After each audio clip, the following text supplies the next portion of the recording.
Hello and welcome to Rocky Mountain Movies. I'm your host, Rocky Mountain Brock, and today we talk about Gilmore Girls.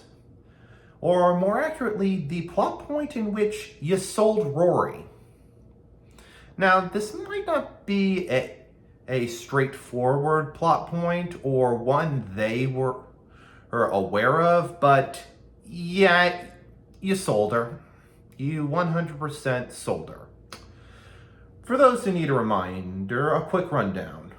Gilmore Girls chronicles the life and times of Rory and Lorelai Gilmore, a daughter-mother duo who would navigate dreams, romance, Ivy League schools, and life in general. There's also Emily Gilmore, the grandmother of it all, who is not the best, who has a very strained relationship with Lorelai. That's putting it mildly, but simply put, there's a lot of familial drama to go with all the other drama that happens to take place with them. But down to brass tacks.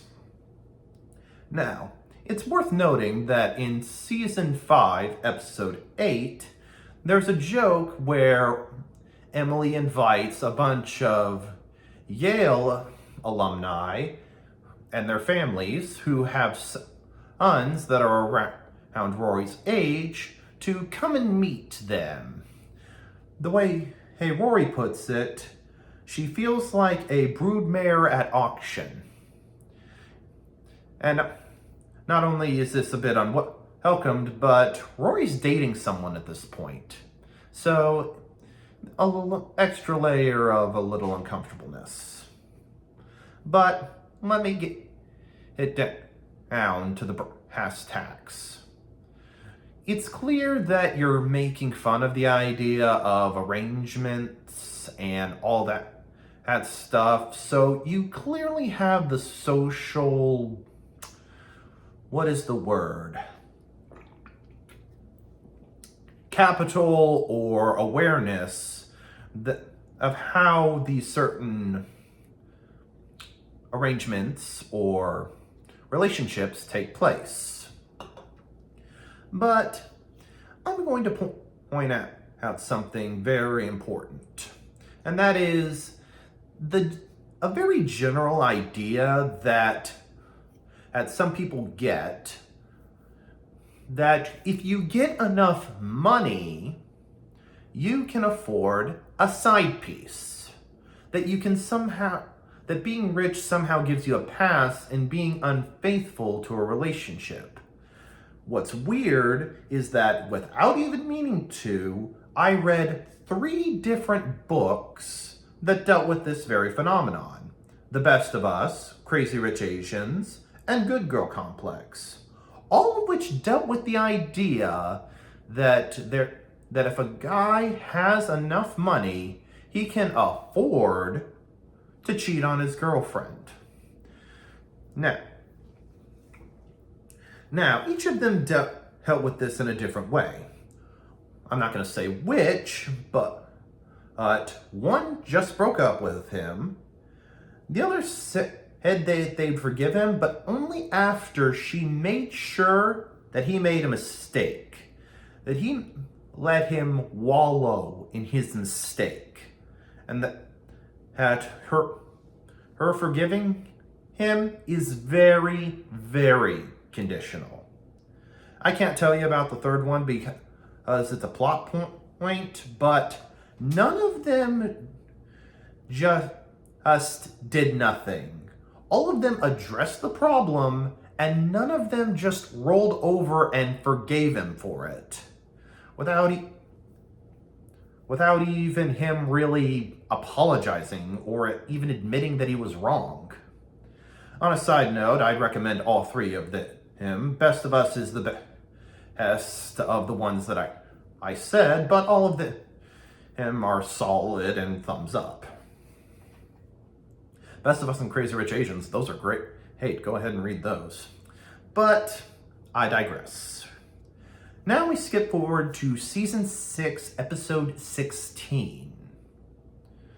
Now, As you can probably tell with the fact that Emily Gilmore is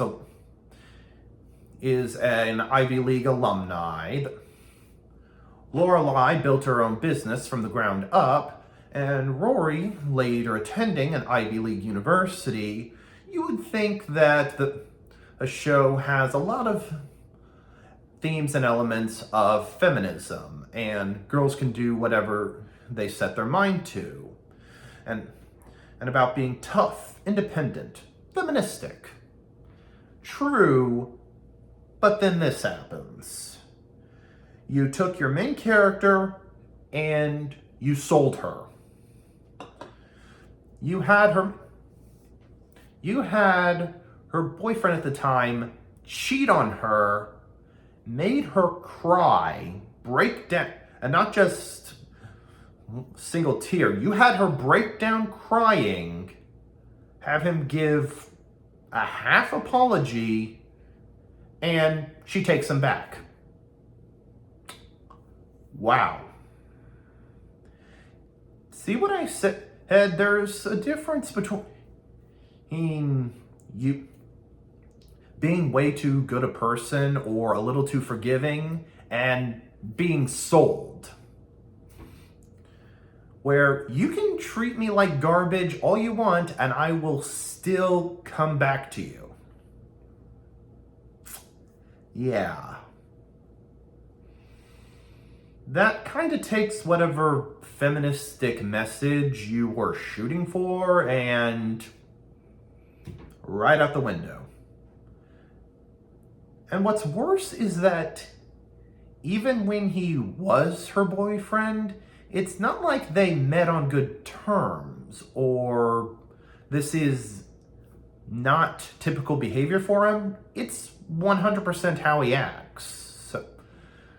So I never understood it, but maybe there was nothing to understand. So basically, I watched the entirety of Gilmore Girls, so you do not have to. I would recommend not watching it. In fact, go exercise, spend time with loved ones, read an actual book, go to church. Something besides watching Gilmore Girls. I'm Rocky Mountain Bart. How the heck do I screw that one up? That makes no sense. I'm Rocky Mountain Brock, and God bless.